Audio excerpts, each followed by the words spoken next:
Welcome back everybody. Today we're going to be talking about another nutrition style video, and in this video we're specifically going to be talking about different preferences when it comes to choosing what kind of diet you want, what kind of style works best for you, and how we can create this habit to make this diet preference a repeatable process for sustained long-term weight loss. And before we jump into the details of the video, make sure to like, comment, and subscribe. It really helps me out, really lets me know what kind of content you guys prefer and want to see, whether it's nutrition, whether it's videos about what chiropractors can do to help with pain relief and biomechanics and all that good stuff. So typically when we're talking about nutrition and the three dietary preferences, what we really mean to talk about is there's certain restrictions that we're going to have to put in place in order for us to lose weight. Conversely, if we want to gain weight or put on more muscle and go through this bulking phase, we're going to have to add more things into our diet, either be in a calorie surplus or in a calorie deficit.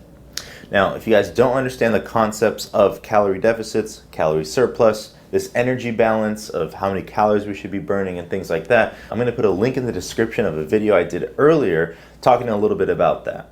But once you have a basic understanding of calories, how many calories we should be eating, what kind of foods contain certain macronutrients and certain calories attached to that, then we're going to move on to this video, which is going to talk specifically about certain strategies we can use to help implement that into a calorie restricted phase or calorie surplus phase to either lose weight or to gain weight respectively. So for the context of this video, we're going to talk specifically about being in a calorie deficit. So burning more calories than we're going to be consuming to fuel that weight loss and fat loss journey.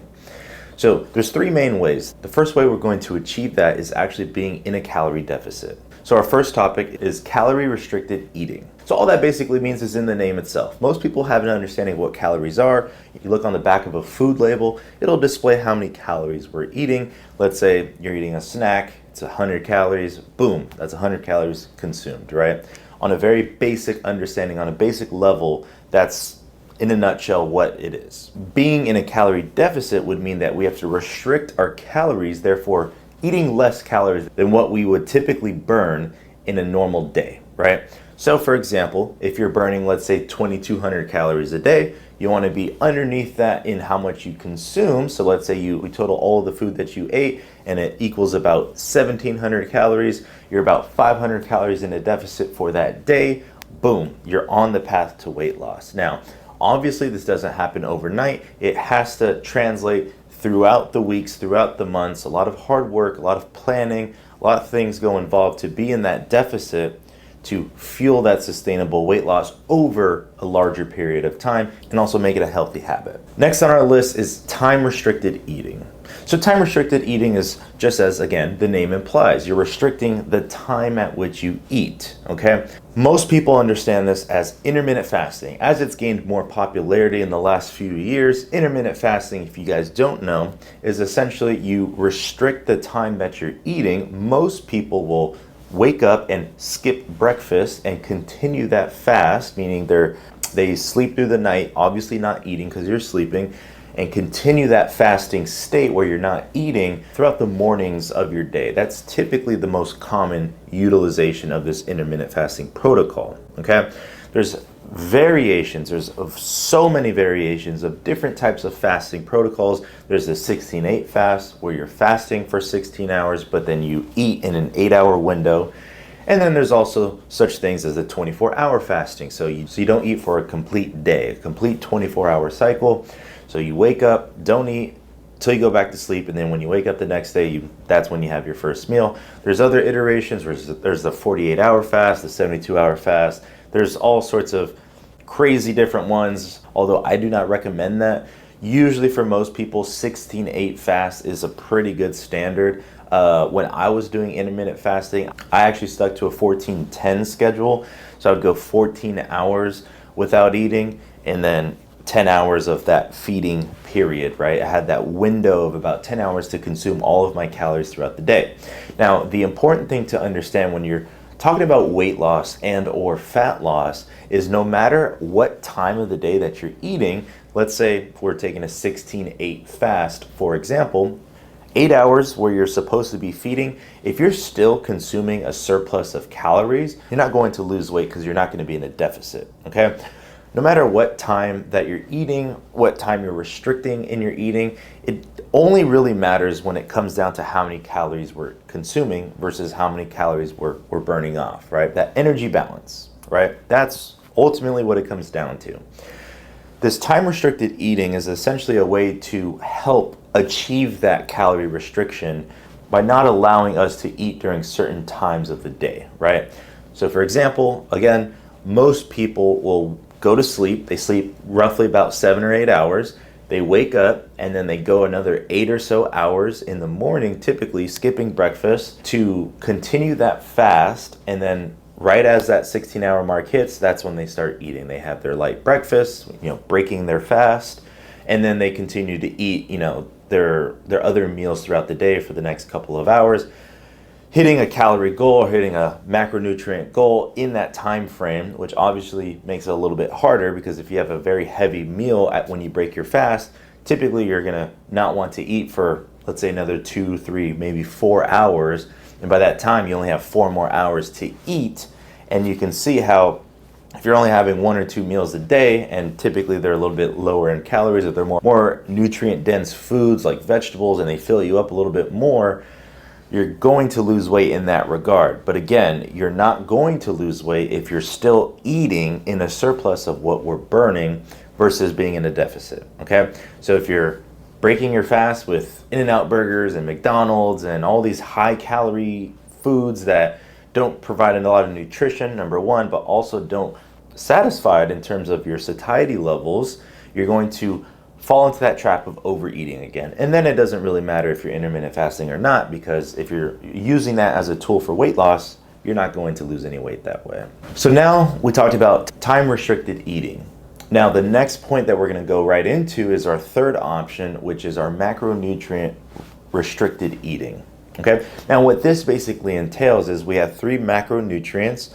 You can debate that there should be a 4th, which is fiber, but the 3 main macronutrients are carbohydrates, fats, and most importantly, proteins. Again, if you look at the label, most people have an idea of what these macronutrients are. If you look at the back of a food label, it should list out the total fats, it should list out total carbohydrates and total protein for that meal that you're consuming.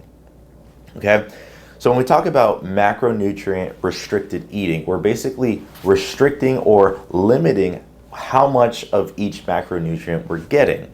So for example, if we talk about the more popular ones like the low carb or ketogenic style diet, and there's, again, different variations of the ketogenic diet, but as a whole, as an umbrella term, the ketogenic diet typically is a higher fat.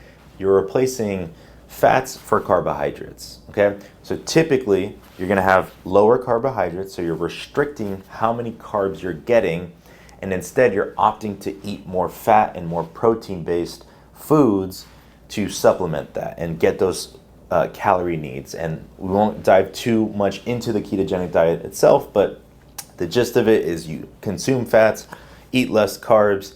By eating less carbs, you're not utilizing your insulin response, and thus you kind of put yourself in a quote-unquote fat burning state by burning ketones and other parts of the fat molecules that you're going to be using for energy. Okay, that's the general gist of it. So that's one example of a macronutrient restricted diet. Another example would just be a traditional lower fat diet where you eat less fat because fat typically yields more calories. For every gram of fat you consume, it's about 9 calories, right? For every gram of protein and carbohydrate that you consume, it's about 4. So it's about half, right? A little bit less than half calorie-wise with carbohydrates and proteins than you do with consuming fat. So with that being said, if you want to limit your calories, because again, the ultimate goal with limiting calories or being in a calorie restricted diet is to lose weight, being in a lower fat consumption state would typically benefit you the most, right? Lower fat, less chance of overeating because there's less calories associated with those fats, and then keeping your carbohydrate and your protein intake a little bit higher to compensate for the lack of fat that we have in our diet. Okay, so those are just 2 examples of macro restricted diets that we can follow to help achieve weight loss or weight gain. But again, going based off the macronutrient restricted diet and the time restricted diet, what it really boils down to is that energy balance. How many calories we're consuming, meaning how many calories we are eating and intaking, no matter what kind of diet style or preference that we have, versus how many calories we're actually burning, right? Through exercise, through jittering, through movement, through all our metabolic processes in our body. That's what really matters, right?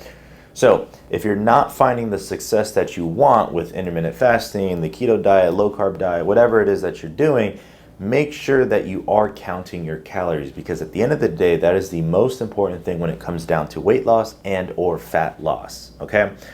Another little tidbit I'd add on to that, more protein is generally always better, right? Having more protein in your diet will actually keep you full, so keep you satiated longer, so you don't have that likelihood to binge eat and overeat, which again kind of keeps the calories down. And it also helps fuel all our metabolic processes that are very important, especially if you're combining this nutritional plan with some sort of exercise program, whether it's HIIT training, strength training, powerlifting, CrossFit, whatever it is that you're doing. You're going to want to supplement that with the correct amounts of protein, because you're going to need that protein to fuel that muscle synthesis to help build muscle on top of that, right?